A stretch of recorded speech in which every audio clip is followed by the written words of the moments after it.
questions. What is Shabbat according to our passage? According to our passage, Shabbat is getting away from slave land, leaving the things that are been imposed on us that are crushing us, and going to find joy and liberty, dancing in circles and feasting with God as a king and a father and a God. According to our passage, Shabbat is the escape from crappy kings under the true king, the only rightful king, who is a good father, who is a good person. What does Yeshua say about Shabbat? It's almost like Yahweh, the local Yahweh descended in Egypt, combined with the human messengers, Moshe and Aaron. Somehow that whole thing is connected by Yeshua. He's a fulfillment of them. Because Yeshua is the human expression, he is Yahweh made flesh, we can read this in extension. We can say Yeshua is saying Shabbat is a command to anyone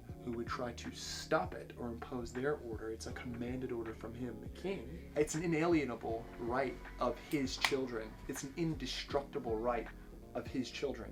It's an imperative and a command to anyone who would stand in its way, and it's a right that can't be taken away. What does it mean to keep Shabbat? Here, what it means to keep or guard Shabbat is there is an important work that has to be done, that if Israel doesn't do it, it won't get done, which will lead to the breakdown of reality. They're his chosen instruments and priests to keep reality going. They therefore have to go and move in a circle just like the heavenly bodies, and through sacrificing union with heaven and earth, and maintain the union of heaven and earth, and cause reality to be blessed. Pharaoh is standing in the way of them effecting the promise that God made to Abraham. You will be a blessing to all the nations. The way to be the blessing to all the nations is to function as priests, to be the highest order instantiation as image bearers of following these movements of the heavenly bodies, but also conducting them and joining heaven and earth, causing blessing to flow from heaven rightly into earth. That causes fecundity, that causes life to be bigger and better and spread out. And Pharaoh standing in the way of that, and the threat is a breakdown, which is Dever, or some kind of plague or sword. You can't do it in another God's land. You can't do it under the crushing burden of the world. You can't be under the kingship of Pharaoh and the kingship of Yahweh. You have to leave the one to experience the other.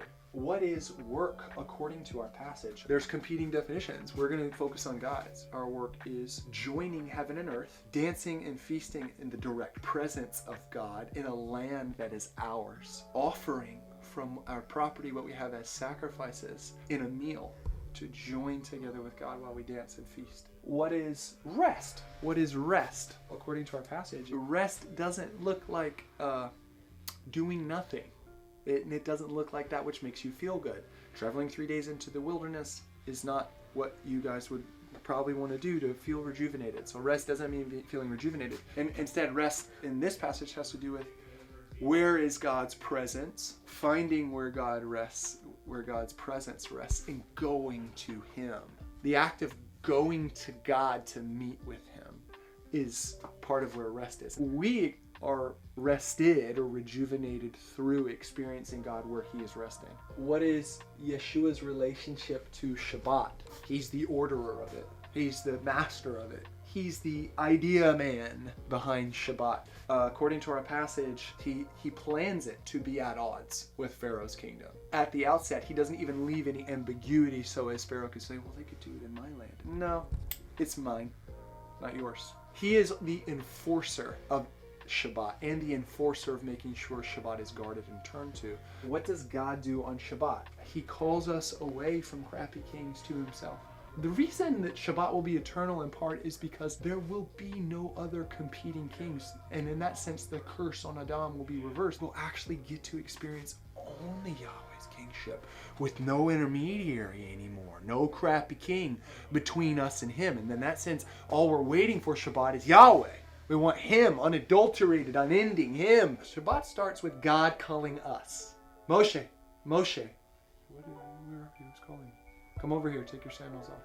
We yield to the call, we don't yield to the call. Another title for Shabbat, by the way, is Mikra Kodesh, a holy calling. An interesting thing is you imagine a human calling it with Mikra Kodesh in Leviticus 23, but actually the first holy calling is the Holy One calling us to himself. So what do? I respond to the call of the Holy One on Shabbat. I respond to the call of the Father. I go to him. I seek him out. Notice the idea of leaving what I'm doing to journey to God. is Shabbat? We think of Shabbat in terms of silly dyadic, working and not working and restrictions and whatever. A good depiction of Shabbat is when Avram leaves his family and his house behind and goes to find the king and goes to him. That doesn't sound like laziness, and it doesn't sound like selfishness, and it doesn't sound like pleasure, and it doesn't sound like sumptuousness and delicacies and decadence or lethargy. It's pursuit. It's abandon. That's what I do. What do we do on Shabbat? This transition from myself to others. It's family. Who is the we? It's family. According to our passage, what do?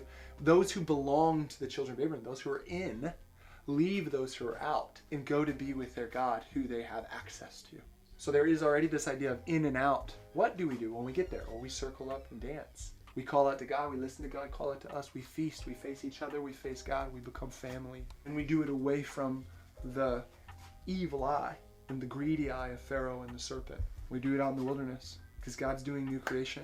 That's all we concern ourselves with on Shabbat, by the way. Because Shabbat is the equivalent of, oh wow, the Holy Spirit just reminded me of this. Shabbat's the equivalent of the ark. Remember, it takes 7 days or something for them to get in and then it gets closed. You brought up the idea of Shabbat in the ark. Shabbat is about who's in the ark, not at all about who's out of it anymore. It is a call to who already is the people of God to enjoy being the people of God. What we're simulating by doing that, what we're pantomiming, is there is going to be a day that, and he calls it, he's going to call it. He'll be the one to close the ark. Yahweh closed the ark in Genesis 7. Yeshua closed the ark. He's going to be the one. But Shabbat is a way for us to turn toward that call. Shabbat is the calling of God and the one who actually, those who respond to it. Even if you were a child of Abraham, you would cease to be part of Israel and have nothing to do with the covenant if you had decided to remain in Egypt. You're disinherited if you don't take part in Shabbat, if you don't take part in the freedom that comes, if you don't follow it, you're not a part of it. Hopefully, this passage, as it's explored, is a really good peephole into how we should understand how to arrange ourselves today. How do we respond to what's been said today, to this passage today for us? The functionaries, which are the roles who oversee the function and things, keep changing and moving within each covenant, but the functions remain the same. The call isn't proceeding forth to join in the Middle East in the wilderness in Canaan or something like that. The one who called them there called them to his heart from the tent to the temple till they ran him out of the temple, till he came back in and as Mashiach, and he was rejected then and put down. The Father raised him to the right hand, and the call issues forth at Pentecost. Inside of us, he's calling from within us and then using us as his mouthpiece in a more intimate way to call others. The people of the Messiah are the temple, and we're in this circular dance trying to join with God where he's calling on Shabbat and rest with him and be with him.